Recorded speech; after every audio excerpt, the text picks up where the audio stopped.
Hi everyone. Welcome to our channel Srivani natural talks.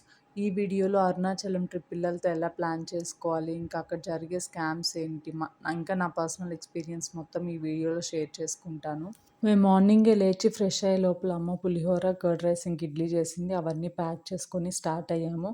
మేము వచ్చేసి నాయుడుపేట నుంచి తిరుపతికి వెళ్ళి అక్కడి నుంచి అరుణాచలం వెళ్ళాలని ప్లాన్. సో ఫస్ట్ అయితే నాయుడుపేటకి వెళ్తున్నాము. మేమైతే వీకెండ్ ప్లాన్ చేసుకున్నాము. ఇంకా నాయుడుపేట బస్ స్టాండ్‌కి వెళ్ళి అక్కడ 1 అవర్ వెయిట్ చేయాల్సింది వచ్చింది బస్ కోసము. బసెస్ అయితే వస్తున్నాయి కానీ అన్నీ చాలా రష్‌గా ఉన్నాయి. ఇంకా సో ఒక బస్ వస్తే ఫ్రీగా ఉంటే దాంట్లో ఎక్కాము. ఇంక తిరుపతికి వెళ్ళాము. తిరుపతికి వెళ్ళేసరికి 9:30 అయింది. ఇంకా అక్కడ రైల్వే స్టేషన్‌కెళ్ళి రామేశ్వరం ఎక్స్‌ప్రెస్ కోసం ఇంకా 1 అవర్ అట్లా వెయిట్ చేసాము. ఇంకా రామేశ్వరం ఎక్స్‌ప్రెస్ వచ్చాక ట్రైన్‌లో కూర్చున్నాక ఒక 50 మినిట్స్ తర్వాత అట్లా స్టార్ట్ అయింది. మనకైతే తిరుపతి నుంచి అరుణాచలంకి చాలా ట్రైన్స్ ఉంటాయి. ఇంకా బసెస్ కూడా ఉంటాయి బస్ స్టాండ్ నుంచి. ఇంకా మనకు తిరుపతి నుంచి కూడా కాట్‌పాడ్ జంక్షన్‌కి చాలా ట్రైన్స్ ఉంటాయి. తిరువన్నామలై అన్న, అరుణాచలం అన్న ఒకటే. మా ఎదురు సీట్‌లో ఆంటీ వాళ్ళు గూడా అదే అడిగారు. సో, ఇక్కడైతే చాలామంది కన్‌ఫ్యూజ్ అవుతూ ఉంటారు. మనమైతే అరుణాచలం అంటారు. తమిళ్ వాళ్ళైతే తిరువన్నామలై అంటారు. సో, ఈ 2 అయితే సమ్మర్‌లో అయితే పిల్లలతో ట్రావెల్ చేసేవాళ్ళు ఫుడ్డు, వాటర్ ఇవన్నీ ముందే ప్యాక్ చేసుకొని తెచ్చుకుంటే బెటర్. వాళ్ళకి టైంకి అట్లా ఫీడ్ చేస్తూ అలా ఉంటే వాళ్ళు కొంచెం యాక్టివ్‌గా ఉంటారు. ఫుడ్ అవి టైంకి పెట్టలేదనుకోండి, వాళ్ళు ర్యాండమ్స్ అంతా మన మీదే చూపిస్తారు. అఫ్‌కోర్స్ ఇవందరికీ తెలుసనుకోండి, బట్ చెప్తున్నాను. ట్రైన్ అయితే చాలా రష్‌గా ఉంది. మాకైతే సీట్ ఉంది కాబట్టి సరిపోయింది. బట్ చాలామందయితే నిల్చుకో ఉన్నారు. అట్‌లీస్ట్ డోర్ దగ్గర కూడా చాలామంది నిల్చుకో ఉన్నారు. వీకెండ్ అయ్యేసరికి ఇంత రష్‌గా ఉందా? లేదా నార్మల్ డేస్‌లో కూడా ఇంతే రష్ ఉంటద్దా? నాకైతే తెలీదు. మీకేమైనా తెలిసుంటే కామెంట్ చేయండి. ఇది పౌర్ణమి డేస్ కాదు గదా! ఇంత రష్ ఉండదేమో అని చెప్పి మేము నార్మల్‌గా వచ్చాము. బట్ అయితే రామేశ్వరం ఎక్స్‌ప్రెస్ వచ్చేసి 1 అవర్ ముందునే ఆహ్, ప్లాట్‌ఫామ్ మీదకొచ్చేస్తది. సో, మీరు సీటు అట్లా కావాలి, మీకు రష్ ఉండొద్దు అనుకుంటే మీరు 1 అవర్ ముందే వచ్చి తిరుపతి రైల్వే స్టేషన్‌కొచ్చి ట్రైన్ ఎక్కితే బెటరు. ఇంకా తిరువన్నామలై వచ్చేసరికి 3:50 అయింది. రామేశ్వరం ఎక్స్‌ప్రెస్ తిరువన్నామలైకి 3:40కి అలా వస్తుంది. మన ట్రైన్ వచ్చేసి తిరుపతిలో 11:50కి స్టార్ట్ అవుతుంది. తిరువన్నామలైకి వచ్చేసి 3:50కి వచ్చింది. సో, 10 మినిట్స్ లేట్ అయింది. మేము ఇంకొచ్చి తిరువన్నామలైలో అదే అరుణాచలంలో రూమ్ తీసుకున్నాము. ఇక్కడే నాకు ఫస్ట్ స్కామ్ జరిగింది. రూమ్ అయితే 1200 అన్నారు. సో, నాకు ఫస్ట్ టైమ్ కాబట్టి నాకు తెలీదు. నేను 1200 పెట్టి రూమ్ తీసుకున్నాను. ఇంక రూమ్ తీసుకొని మేము తెచ్చుకున్న ఫుడ్ అంతా తినేసి ఇంకా గిరి ప్రదక్షిణ స్టార్ట్ అయ్యాము. గిరి ప్రదక్షిణ స్టార్ట్ అయ్యేలో మధ్యలో తెలిసింది, వేరే వాళ్ళతో మాట్లాడితే వాళ్ళన్నారు ఇక్కడ 600, 800కే రూమ్స్ ఉంటాయని. మీకు రూమ్ కావాలి 600, 800లో లేదా లాకర్స్ కావాలి 100 రూపీస్‌లో అంటే రాజగోపురం ఆపోజిట్‌లో కొన్ని మఠం అలా ఉంటాయంట. సో, అక్కడికెళ్ళి మీరు రూమ్ ట్రై చేయండి. రైల్వే స్టేషన్ దగ్గర, బస్ స్టాండ్ దగ్గర అట్లా ట్రై చేస్తే వీళ్ళు 1200 కొన్నిసార్లు 1000 ఇట్లా చెప్తున్నారు. సో, దాన్ని బట్టి మీరు రూమ్ అయితే ప్లాన్ జేసుకోండి. ఇట్లా స్కామ్స్‌లో అయితే అలాగ ఇరుక్కోవద్దు.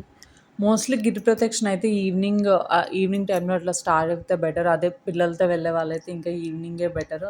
మనం మార్నింగ్ స్టార్ట్ అయ్యి 11, 12 అట్లా అయిపోద్ది. అప్పుడు గూడా ఎండొస్తుంది. సో, ఇది సమ్మర్ టైమ్ గాబట్టి మనం ఈవినింగే స్టార్ట్ అయితే బెటర్. మేమైతే 6:30కి అట్లా స్టార్ట్ అయ్యాము. మధ్యలో ఇంకా బాబుకి కోకోనట్ వాటర్, ఇంకా ఫ్రూట్స్ అవన్నీ ఉంటే అవన్నీ తినిపించాము. గిరి ప్రదక్షిణ చేసేంత టైంలో అయితే మనకు ఫ్రూట్స్, ఫుడ్డు, వాటర్ ఇవన్నీ ఫెసిలిటీస్ అయితే ఉంటాయి. ఇంకా అక్కడక్కడైతే అన్నప్రసాదాలు అవి కూడా పెడతా ఉంటారు. సో, ఫుడ్డు, వాటర్ గురించి అయితే గిరి ప్రదక్షిణలో ప్రాబ్లమ్ ఏం లేదు. ఫెసిలిటీస్ అన్నీ బానే ఉంటాయి గిరి ప్రదక్షిణ చేసేంత వరకు.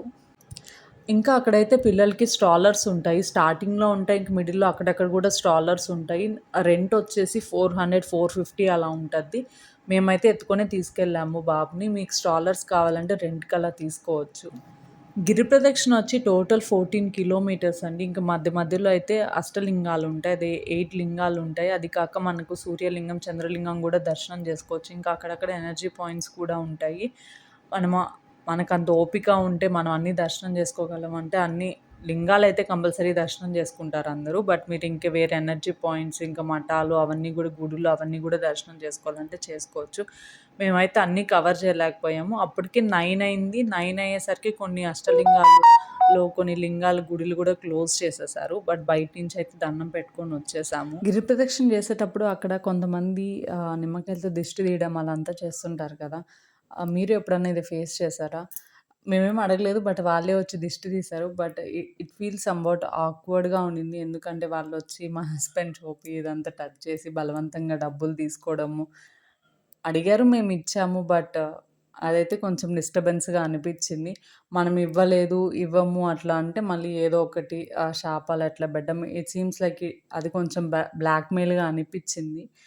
ఇట్లా గుడులకి అట్లా వచ్చినప్పుడు మనం ఏందంటే స్ట్రెస్ లైఫ్ నుంచి వీటిల నుంచి ప్రశాంతంగా వెళ్దాం అనుకుంటాం. బట్ ఇవన్నీ చూసినప్పుడు అక్కడక్కడ కొంచెం డిస్టర్బెన్స్‌గా అనిపిస్తుంది. మీరు ఇట్లాంటిదేమన్నా ఫేస్ చేశారా? మాకైతే గిరి ప్రదక్షిణ అయిపోయేసరికి 12:30 అట్లా అయింది.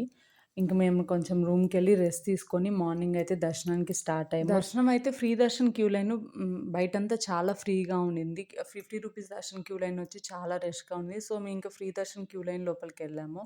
అక్కడ కోనే దగ్గరికెళ్ళాక చూసాక ఏందంటే దర్శన్ క్యూ లైన్ మొత్తం స్ట్రక్ అయిపోయింది. అంటే మూవ్ అవ్వట్లేదు. ఇంకా గాలేదు. అక్కడక్కడ కొన్ని ఫ్యాన్స్ ఉన్నాయి గానీ, ఫెసిలిటీస్ అయితే దర్శన్ క్యూ లైన్‌లో అయితే అసలు బాలేదు. అందులో ఇంక మేము ఎమర్జెన్సీ ఎగ్జిట్ నుంచి బయటకొచ్చేసాం. బయటకొచ్చాక కొంచెం పోలీస్ వాళ్ళని రిక్వెస్ట్ చేస్తే మీరు తెలుగు వాళ్ళా అని అడుగుతున్నారు. అంటే తెలుగు వాళ్ళని వేరేలాగా ట్రీట్ చేయడమో ఏమో తెలీదు. లోపలికెళ్ళాక వేరే వాళ్ళని అడిగితే ఒక పర్సన్‌కి 500 తీసుకొని ఇట్లా వేరే గేట్ నుంచి లోపలికి పంపిస్తున్నారంట. ఇట్లాంటి స్కామ్స్ అన్నీ జరుగుతున్నాయి దర్శన్‌కి మాత్రము. సాటర్‌డే ఈవినింగ్ అయితే క్యూ లైన్ అలా చూస్తున్నప్పుడంతా ఫ్రీగానే అనిపిచ్చింది బయట నుంచి చూసేటప్పుడు. బట్ మేమేమనుకున్నామంటే గిరి ప్రదక్షిణ తర్వాత దర్శనం చేసుకుందాం అనుకున్నాము. దర్శనం అయ్యాక గుడిలోంచి బయటికి రావడానికి కూడా చాలా కష్టమైంది. అసలు ఎగ్జిట్ నుంచి కూడా బయటికి పంపించలేదు. చాలా సేపు వెయిట్ చేసాక పంపించారు. ఇది మా అరుణాచలం ఎక్స్‌పీరియన్స్. మీకు గాని నచ్చితే సబ్స్క్రైబ్ చేసి, లైక్ చేసి, షేర్